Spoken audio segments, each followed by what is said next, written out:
শুক্রবার দ্বিতীয় দফা লোকসভা নির্বাচন সারা দেশের পাশাপাশি রাজ্যের দার্জিলিং, রায়গঞ্জ এবং বালুরঘাট এই তিনটি লোকসভা আসনে ভোট হবে সেদিন। আর সেই জন্যই বৃহস্পতিবার সকাল থেকে হাজির ভোট কর্মীরা। শিলিগুড়ি কলেজে তৈরি হয়েছে ডিসিআরসি সেন্টার। সেখান থেকে দার্জিলিং জেলার সমতলের বিভিন্ন এলাকায় ভোট কর্মীরা ভোট করতে যাবেন। ভোট কর্মীরা যাতে সুস্থভাবে ভোট কেন্দ্রে পৌঁছতে পারেন তার জন্য চলছে চূড়ান্ত পর্যায়ের ব্যস্ততা।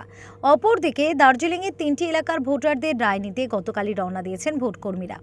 ওই তিন বুথে যাওয়ার রাস্তা এতটাই দুর্গম যে সেখানে সরাসরি গাড়ি পৌঁছয় না, কিছুটা গাড়িতে আবার কিছুটা হেঁটে সেখানে পৌঁছতে হবে।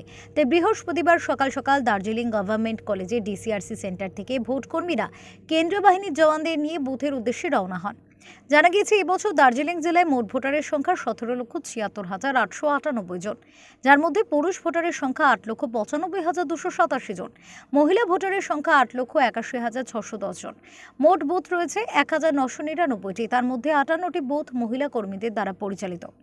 ভোট গ্রহণ শুরু হবে সকাল 7টা থেকে, চলবে সন্ধ্যা 6টা পর্যন্ত।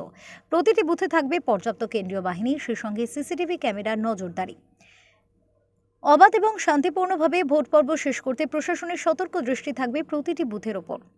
ডিউটি ফাঁসি দেওয়ার রিজার্ভ ডিউটি আছে আমার, এখনও ডিউটি অ্যালট হয়নি, অপেক্ষা করছি, ডাকবে তখন।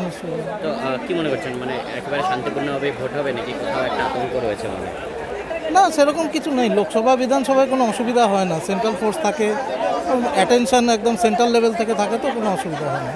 আর গরমের জন্য কি কোথাও? হ্যাঁ, এটা তো হতে পারে, আমরা তাও হয়তো ছায়া পাবো আশা করছি, কিন্তু যারা ভোটার তাদের জন্য কি ব্যবস্থা আছে না গেলে তো বুঝতে পারছি না। তাদের নিশ্চয়ই মানে যদি ছায়া থাকেও তবু এই হিউমিডিটি এবং গরমে সবারই কষ্ট হবে। শিলিগুড়ি থেকে অরূপ পোদ্দারের রিপোর্ট, ওঙ্কার বাংলা।